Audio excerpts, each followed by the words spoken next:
Our filters, our beliefs influence what we're seeing. So I already told you that Jen does not hold her mother in judgment. So she's choosing to see it from the perspective of, my mom did the best that she could. My biological mom, I should make a distinction. My biological mother did the best that she thought for me, and I hold no judgment about it. But equally so, that person could have held a grudge all their life. Her perspective could have been, how could you have abandoned me there? How it could totally have left that sense of resentment and judgment all her life. Equally valid. You could see it, right? I could see how either choice. But Jen's perspective was, I'm going to choose to know that that biological mother did the best she could do and let me go to this adoptive mother who raised me with the most care. So her perception is one of joy about it. Now here she is meeting her mother. Again, we have a double set of perceptions. Fear, oh my gosh, I'm going to be meeting this woman for the first time who gave birth to me. And there's a story around the family. I don't need to go into it, but there is story there. There's drama there. So, yeah, she's walking into that, but she's trying to look at it from the perspective of what I just quoted. I'm probably going to meet the most familiar stranger I've ever met. She's choosing that perspective. Our perspective influences everything. Some of you have gone 2 Saturdays in a row to Mary Sampson's It's All Energy workshop. Yeah. If you're not taking it this time, we're going to do it again, and you're going to take it then. It takes the philosophy that we're learning and puts it into truly a scientific viewpoint, and she's doing a beautiful job. Last week, or the first one, she brought in these pictures that were popular, in the 90s, those pictures? Maybe some of you remember this. At first, it looks just kind of like maybe a graphic design. But you hold the picture up close to your face, right? We did this the first week. You hold the picture close, and then you start to move it out, and all of a sudden, oh my gosh, you start to see this 3-dimensional picture popping out. You all remember these? Yeah. Not just the people on Mary Sampson's workshop. Do you remember those pictures? And there'd be this whole world going on inside. It is really a trick because it pops out like 3 dimensions. When you just look at first glance, you don't see it. All you see is just what's there in front of you. You just see what's there in front of your eyes. It looks like a pretty picture. The closer you look, and here's the thing I noticed, maybe some of you did when we did this last week. The harder you look, the harder it was. You had to kind of relax your eyes. Yes? Isn't that an interesting metaphor? Don't look hard. Look easy. Relax. Let your eyes relax. And also, the other thing I noticed, be patient. Oh, it's not there. I don't see anything. It's not there. It's not there. Oh my gosh. All of a sudden. So there's so much in that, Mary, that you did that for us. That at first glance, yeah, nothing there. At second glance, third glance, a lot there. Relax, you're looking, don't be looking hard, and be patient.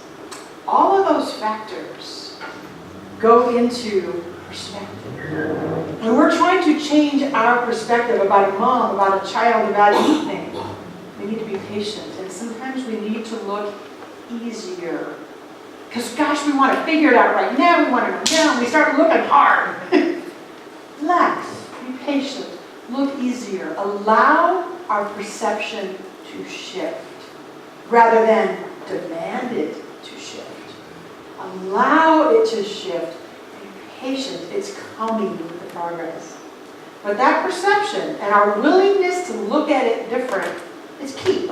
That is the spiritual lesson today, is can we allow that to shift? Can we see the backstory, if you will? You know the phrase that says, don't judge another until you've walked a mile in his moccasins. If you've never heard that, you can say, for instance, maybe we're not wearing moccasins, don't judge another until you've walked in their shoes, until you've done their life experience, because we don't know. But when we start to find out, when we shift our perception and say, tell me your story, tell me why you made that choice, Tell me what happened to you as a child that led you to this choice now as an adult.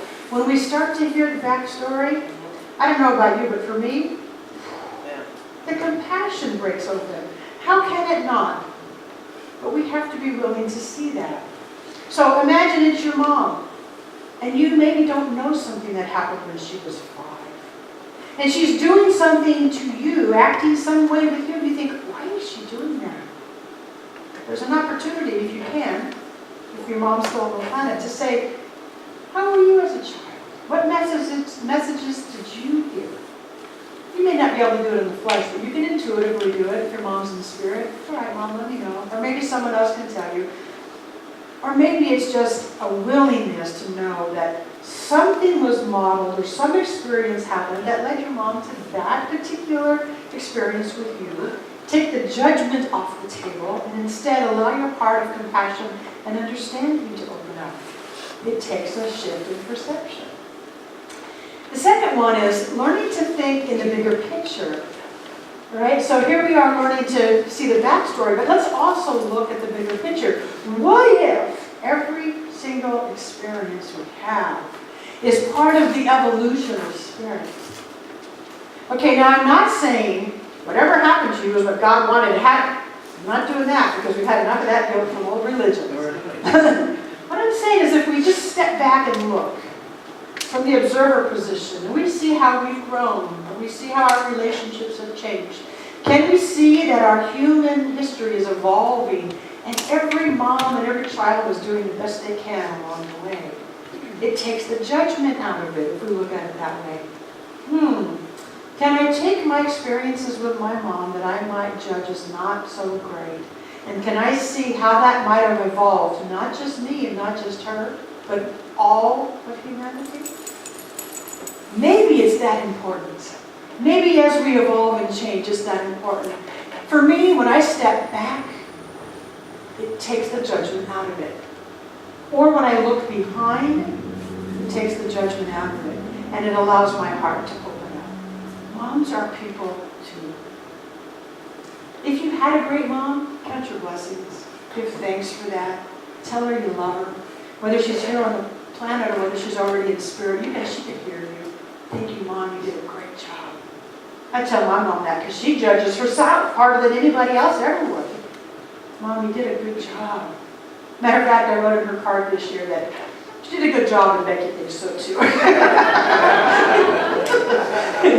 Because she judges herself for the things. Oh, I shouldn't have done that. Mom, you did a great job. I turned out okay. I'm a decent person in this world. It's all right. So if you had a good mom like that, hey, come back.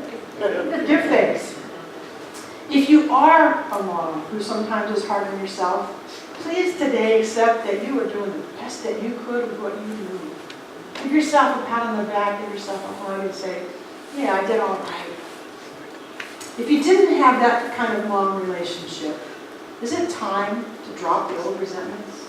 Is it time to shift your perception? Just a little bit. Is it time for some forgiveness, as Anna said?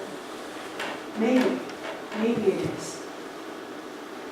If we focus our perception, our perspective on the good, we're going to find it. Just like the picture. If we choose to look, we will see it. So let's focus on the best. Even if you can only find one awesome thing about your mother or about your mothering, focus on that and let it expand in your consciousness. You'll start getting more of it. What I'd like to do last is I'd like to just do an honoring, but I'd like to do this with our eyes closed so you can just feel it. So I'm going to invite you to do that. I'm going to invite you to close your eyes. And when I'm done with this, we will just go right into our treatment.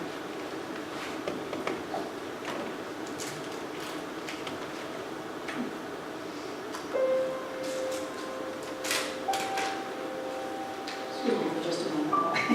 Take a little pause.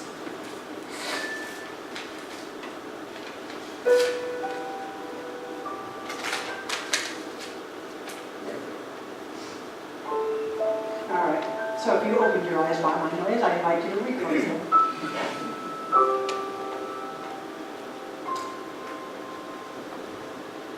For those of you are